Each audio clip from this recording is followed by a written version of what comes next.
पहली बात कही कि उल्लू का या तुम जही, कि उल्लू की चाल को छोड़ दो। कौन से ज्ञान को प्राप्त करो? उस ज्ञान को प्राप्त करो जिस ज्ञान को मुझे और आपको सबको प्राप्त कर लेना अनिवार्य है। मोह में और आप क्यों ना करें। मेरे और आपके जो संबंध हैं उनके विषय में एक संस्कृत का कवि बहुत सुंदर बात लिखता है कि मेरा और मेरे पुत्र का संबंध, मेरा और मेरी माँ का संबंध, मेरा और मेरे पत्नी का संबंध, मेरा और मेरे पति का संबंध, ये संबंध किस प्रकार के? तो वो कहते हैं कि यथा काष्ठम च समे याताम महोदधौ, कि दो लकड़ियां हैं और एक समुद्र के अंदर एक दूसरे के पैरेलल, मैथमेटिक्स पढ़ने वाले जानते हैं, एक दूसरे के समानांतर बही चली जा रही है और कोई लहर आती है और उस लहर के प्रवाह में आकर के ये दो लकड़ियां एक दूसरे को टकरा जाती हैं, मिल जाती हैं, पिता और पुत्र बन जाते हैं, है ना, पति और पत्नी हो जाते हैं, मिल जाते हैं। और उसके बाद में थोड़ी देर के बाद एक लहर और आती है।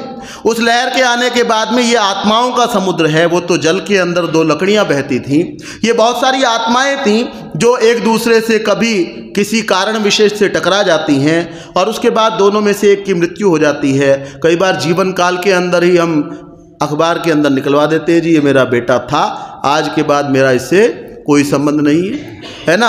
तो समेत्य च व्यपेयाताम, कि थोड़ी एक और लहर आती है और वो दोनों लकड़ियां जा करके कोई दूर चली जाती हैं। मेरा और मेरे पुत्र का संबंध ऐसा ही है। आज जो मेरा पुत्र है, हो सकता है अगले जन्म के अंदर वो मेरा शत्रु हो जाए।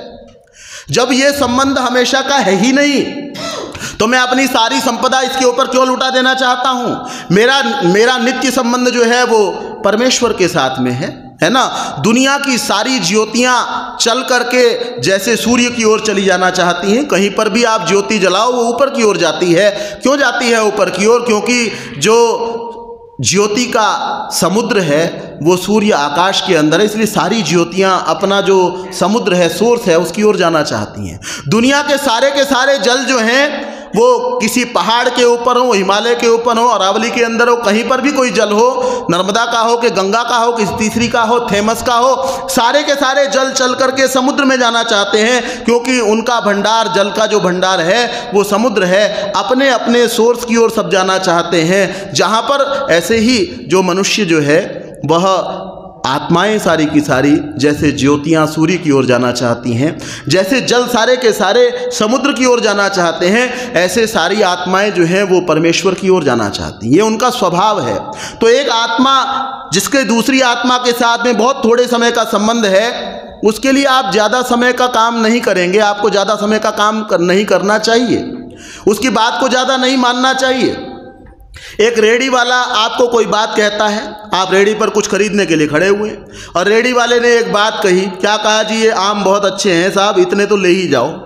और आपकी पत्नी ने ये कह दिया, आपके पति ने ये कह दिया, नहीं नहीं नहीं नहीं, इतने ही ले लो। तो आपके विचार में, दिमाग में क्या आता है? भाई रेडी वाले के साथ तो 2 मिनट का मिलना जुलना है, इसके साथ ज़्यादा देर रहना है, इसकी ज़्यादा मान लो, है ना। पति पत्नी की आदमी मानेगा या रेडी वाले की ज़्यादा मानेगा? पति या पत्नी की क्यों ज़्यादा मानेगा? क्योंकि उसके साथ में लंबा संबंध है। तो परमेश्वर के साथ में, परम पिता के साथ में मेरा संबंध लंबा संबंध है, ज़्यादा समय का संबंध है, कभी न टूटने वाला संबंध है। और ये संबंध तो उसके मुकाबले बहुत थोड़ा है। तो मुझे वेद की आज्ञा का पालन ज़्यादा करना चाहिए, परमेश्वर की बात को ज़्यादा मानना चाहिए, अपने बच्चों के ऊपर सारा कुछ नहीं लुटा देना चाहिए। तो मुझे मोह नहीं करना चाहिए, इस ज्ञान को मुझे और आपको प्राप्त करना चाहिए, ऐसे ज्ञानों को मुझे उपलब्ध करना चाहिए जिसको प्राप्त करना सबको अनिवार्य है। तो पहली बात कही, उल्लू का या तुम जही, हे मनुष्य तू उल्लू की चाल को छोड़ दे, अज्ञान को छोड़ दे, ज्ञान को प्राप्त कर ले। और दूसरी बात कहते हैं शुशुलू का या तुम जही, हे मनुष्य तू भेड़िए की चाल को छोड़ दे। भेड़िए में दुर्गुण है कि उसको गुस्सा बहुत आता है, और गुस्सा कितना आता है कि वो मरे हुए जानवर पर भी अटैक कर देता है, मरने के बाद, है ना, उसके बाद भी उसको जो है ना ऐसे उससे लड़ता है जैसे वो जिंदा हो। तो मुझे और आपको क्रोध को छोड़ देना चाहिए। अब कोई सज्जन ये कहने लगे कि आपने कहा क्रोध को छोड़ना चाहिए, जब छोटे थे 2 साल के 4 साल के माँ बाप कहते थे, बड़े भाई बहन कहते थे गुस्सा मत किया करो, और जो है विद्यालय में जाते हैं वहाँ टीचर्स भी कह देते हैं, सारे कहते हैं गुस्सा मत किया करो। बात तो तब बने जब आप ये बताएं कि गुस्सा छूटेगा कैसे, है ना। कई तो पूछते जी आपको नहीं आता क्या, कब कब आया था, अपना हिसाब बताओ पहले, हमारा तो बाद में जान लेना। तो क्रोध को छोड़ें कैसे? तरीका हम अपनाएंगे, मैं अपनाऊंगा, आप अपनाएंगे। जो अपनाएगा उसका छूट जाएगा कोई भी दुर्गुण, और जो नहीं अपनाएगा उसका नहीं छूटेगा।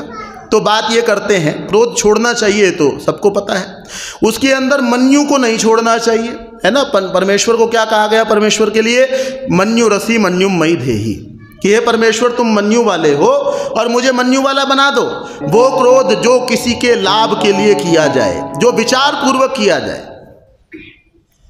कृष्ण जो हैं वो दुर्योधन की सभा के अंदर धृतराष्ट्र की सभा में पहुंचे हुए हैं और वहां जाकर के बड़े प्रेम से उन्होंने प्रस्ताव रखा। प्रस्ताव को नहीं माना तो अंदर विचार आया कि ये सामान्य शब्दों से मानने वाले नहीं है। हंत संक्षोभयाम्येनम बचो भी परुषाक्षरी, मुझे लगता है कि मुझे इनके साथ में कठोर शब्दों में बात करनी पड़ेगी।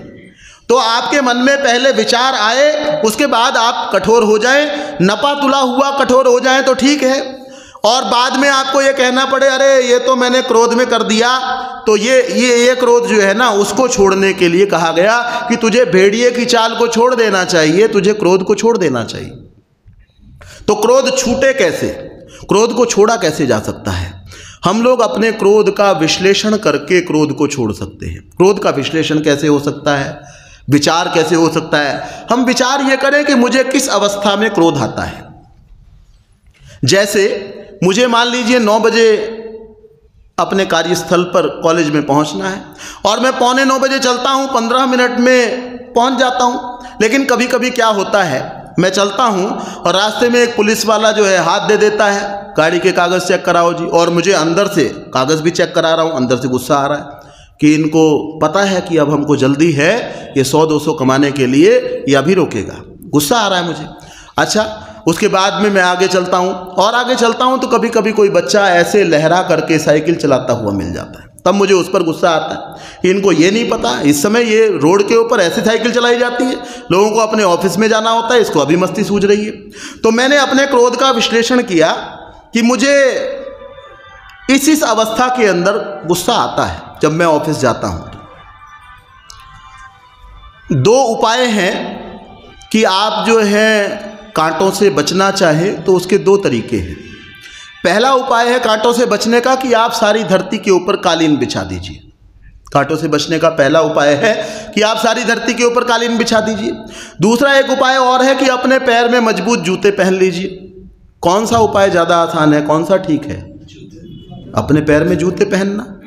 एक किसी ने लिखा हुआ है, अगर आप ये सोचेंगे कि मैं अपने लक्ष्य तक पहुंचने में रास्ते में जितने कुत्ते आएंगे उनकी पूंछ सीधी करता हुआ चलूंगा, तो आप कभी भी अपने लक्ष्य तक नहीं पहुंच पाएंगे, है ना। तो आप 8:45 बजे चलते थे, सामान्य अवस्थाओं में 9 बजे अपने ऑफिस पहुंच जाते थे, और कभी कोई मिल जाता है तो आप परेशान हो जाते थे, आपको गुस्सा आता था। तो आप उसका विश्लेषण करें, क्यों ना मैं 8:30 बजे घर से निकल जाया करूं।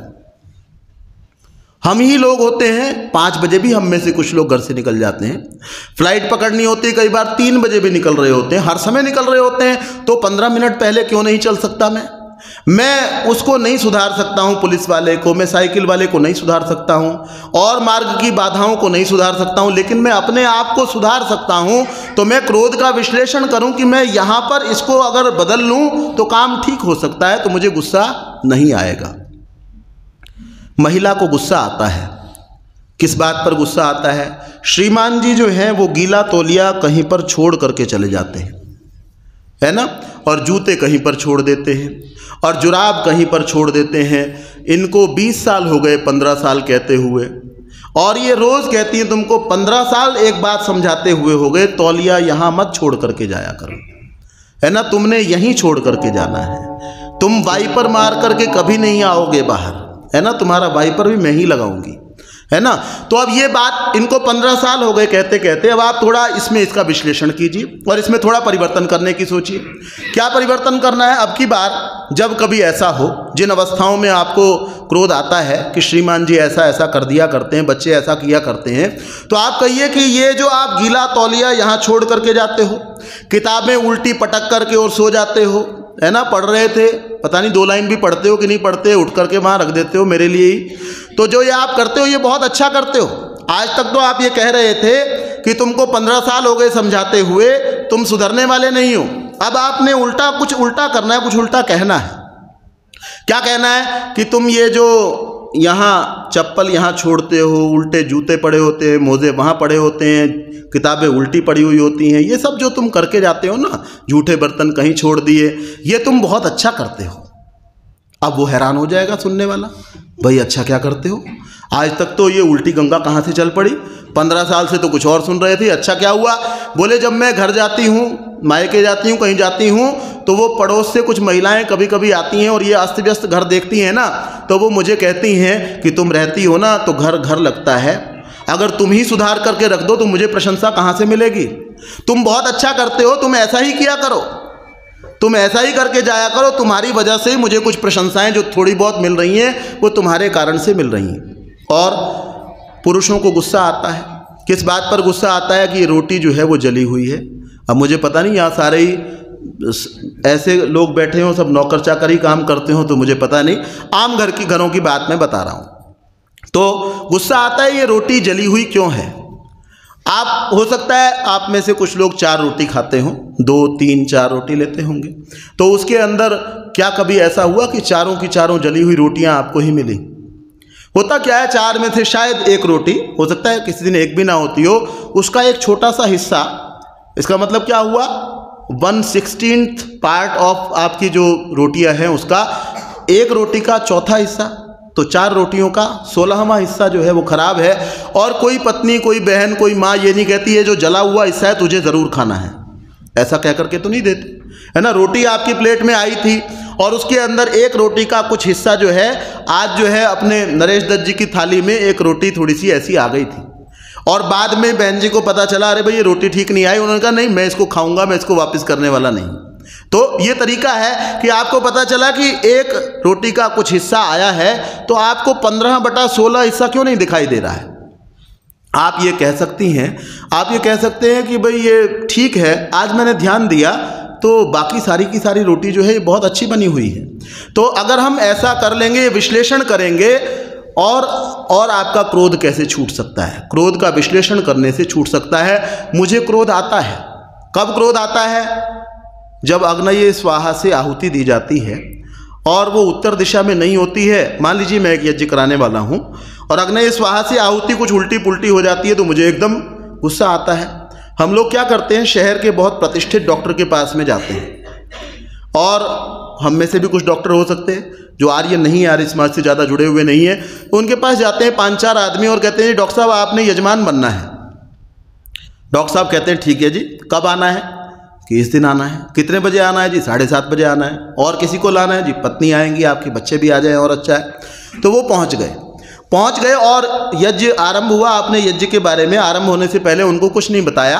अग्नये स्वाहा की आहुति जो उन्होंने थोड़ी बहुत इधर उधर की, जल सिंचन में थोड़ी बहुत जो गड़बड़ हुई, और जो आपने यज्ञ करने के लिए पंडित जी, आचार्य जी जो बिठा रखे हैं उनका तो बेचारों का नंबर ही नहीं पड़ता, 10 आदमी टूट करके उनके ऊपर पड़ते हैं, अरे क्या कर दिया। अब वो आदमी सोचता है, मैं तो सोच रहा था ये धार्मिक लोग हैं, है ना, कहाँ फंस गया भैया मैं। तो उस दिन तो वो जैसे तैसे निपटाता है। उसके बाद जब आप दोबारा उनके पास में जाते हैं और दोबारा निवेदन करते हैं डॉक्टर साहब वो हवन में आप आइए, बोले मैं एक बार डायरी देख लूँ जरा अपनी। अब वो डायरी देखी कि उस दिन की तो अपॉइंटमेंट है, सॉरी मैं नेक्स्ट टाइम आऊँगा, और वो नेक्स्ट टाइम कभी भी नहीं आता। तो मैं क्रोध का विश्लेषण करूँ अपने, मैं ये विचार करके जाऊँ कि मैं यज्ञ कराने वाला हूँ, अरे भाई वो जो कराने वाला है उसको एक को बोल लेने दो। अच्छा, ये जो दाईं ओर से बाईं ओर जल सिंचन करना था, बाईं से दाईं ओर अगर हो जाता तो उससे क्या दिक्कत आ जाने वाली थी। वैसे आपको उनको सिखाना ही था। वो व्यक्ति जो अपने फील्ड का बहुत जाना माना व्यक्ति है, आप किसी रिक्शा वाले के पास तो गए नहीं, आप तो विशेष व्यक्ति के पास में गए थे। उस व्यक्ति को आपको टोकते हुए, आप यहाँ पर थोड़ी सी बात को जानने वाले हैं, आपने उसको इतनी बुरी तरह से टोका, आपके एक बार के व्यवहार से वो व्यक्ति हमेशा के लिए दूर हो गया। फिर कहते हैं जी हमारे यहाँ कुछ संख्या कम हो रही है जी, क्या कारण है, कुछ बताएंगे क्या। अरे क्या क्या बताएं, आप अपने आप विचार कीजिए क्या हो रहा है, तो आप ही कर रहे हैं उसको। तो मैंने उसका विश्लेषण किया, मैं यज्ञ कराने वाला हूं, मैं ये विचार करके जाऊं कि आज ऐसा होगा कि कोई व्यक्ति लोटा उठाएगा पानी का और यज्ञ कुंड के बीच में डाल देगा, लेकिन मैंने क्रोध नहीं करना है। ऐसा कभी भी नहीं होता, कभी ऐसा नहीं हुआ होगा किसी ने पानी का लोटा उठा करके डाल दिया होगा, लेकिन मैं ये विचार करके जाऊं, मुझे रोकना है, बड़े आराम से बहुत प्यार से रोकना है। तो मुझे अपने क्रोध का विश्लेषण करना चाहिए, उससे क्रोध जो है मेरा कम हो सकता है। अगर मैं विचार करूं शाम को सुबह को बैठ करके कि आज मुझे दिन में कितनी बार गुस्सा आया था, तो जिन्होंने अपने बुराइयों पर नियंत्रण किया वो ये कहते हैं कि इस गिनती मात्र से, एक बार आया कि 2 बार आया कि 10 बार आया कि 20 बार आया, इस गिनती मात्र से आपका क्रोध जो है, इसका मतलब आपको ध्यान है, आप ध्यान कर रहे हैं, तो आपको किसी दिन ऐसा होगा क्रोध करने से पहले ही ध्यान आएगा कि शाम को गिनती कम करनी है, मुझे बढ़ानी नहीं है, चाहे रोज़ आता रहे, लेकिन ये गिनती करने मात्र से आपका क्रोध कम हो सकता है। और कैसे कम हो सकता है? प्रायश्चित्त के द्वारा कम हो सकता है। पंडित युधिष्ठिर मीमांसक इस बात को लिखते हैं कि प्रायश्चित्त का विधान धर्मशास्त्र के द्वारा बताया गया है, इसलिए जब आप प्रायश्चित्त कर लेते हैं तो आपने जो गलत काम किया उसका जो आपको फल मिलना था दुख रूपी, वो भी कम मिलता है, क्योंकि धर्मशास्त्र के द्वारा विहित प्रायश्चित्त को आप पहले ही भोग चुके हैं। तो क्या करना है मुझे और आपको? मैं ये सोचूं, ये विचार करूं, मान लीजिए एक महिला है और वो गृहिणी है, वो सर्विस नहीं करती हैं और उनको दिन में 1000-2000 रुपये मिलते हैं अपने दैनिक व्ययों के लिए मिलते हैं, और उनको कभी कभी क्रोध भी आता है। तो वो ये संकल्प कर लें, जिसको 2000 रुपये प्रतिदिन के मिल रहे हैं दैनिक व्ययों के लिए, सामान्य व्ययों के लिए, वो ये संकल्प कर लें कि मुझे जिस दिन क्रोध में मैंने एक भी लाइन बोली, इसमें से 500 रुपये मैं आर्य समाज में दान करके आ जाऊंगी, एक लाइन बोलने पर। अगर आपको गुस्सा आया तो आपने 500 या 1000 या 1500 दान कर दिए, उस दान का फल मुझे प्राप्त होगा या आपको होगा? उस दान का जो पुण्य प्राप्त होगा वो मुझे प्राप्त होगा या आपको होगा? क्यों जी? आपको ही प्राप्त होने वाला है। गुस्सा आया तो भी आपका लाभ है, पुण्य की प्राप्ति होगी, दान करके आओगे। गुस्सा नहीं आया तो आपकी बुराई जो है वो छूट गई। ये कुछ चीज़ें ऐसी होती है ना, ऐसा हो जाए तो भी फायदे में है, वैसा हो जाए तो भी फायदे में है, तो प्रायश्चित्त को जोड़ लेंगे तो दोनों तरफ हम फायदे में रहेंगे। और क्या कर सकते हैं? कोई कहे जी हमारे हाथ में नहीं आता जी धेला भी, कहाँ 2000 की बात कर दी, देख के आना, घर आना, फिर पता चलेगा आपको क्या होता है ना। कोई ऐसे भी होते हैं कहने वाले। कोई ऐसी स्थिति है तो कोई महिला को कोई सीरियल देखना अच्छा लगता है, वो ये संकल्प कर सकते हैं कि मैं जिस दिन मैंने गुस्से के अंदर एक भी वाक्य बोला तो मैं ये सीरियल जो है वो देखने वाली नहीं हूँ। मैं अपना स्क्रीन टाइम उस दिन घटा दूँगी। 2 घंटे 3 घंटे 4 घंटे मोबाइल में रहते हैं, तो मैं उस दिन जो है अगर मैंने एक भी वाक्य गुस्से में बोला तो मेरा स्क्रीन टाइम जो 2 घंटे का है उसको 1 घंटे पर ले आऊँगी। 2 वाक्य बोले तो 1 मिनट को भी नहीं देखूँगी। इसमें भी आपको दोनों तरफ लाभ होने वाला है। मुझे मान लीजिए भोजन के बाद में गुड़ खाना या मीठा खाना पसंद हो, तो मैं ये संकल्प कर सकता हूँ कि मैंने क्रोध के अंदर एक भी वाक्य बोला तो मैं उस दिन भोजन के बाद में मीठा नहीं खाऊंगा और भोजन भी बिल्कुल खाली रोटी खाऊंगा, सब्जी उसके साथ में खाऊंगा ही नहीं। इतने में भी हमको तो प्रायश्चित्त अगर हम अपने संकल्प के साथ में जोड़ लेते हैं तो निश्चित रूप से न केवल हमारी क्रोध रूपी जो बुराई है, दूसरी भी जो बुराइयां हैं उनको हम छोड़ सकते हैं।